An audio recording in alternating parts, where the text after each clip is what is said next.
கந்தன் காலடியை வணங்கினான் கடவுள்கள் யாவரையும் வணங்குதல் போலே கந்தன் காலடியை வணங்கினான் கடவுள்கள் யாவரையும் வணங்குதல் போலே கந்தன் காலடியை வணங்கினான்.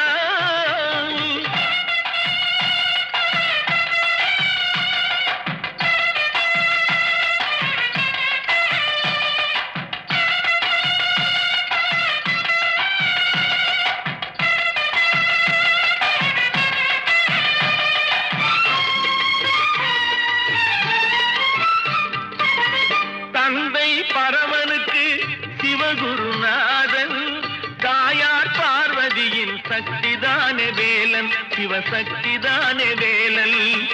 தந்தை பரமனுக்கு சிவகுருநாதன்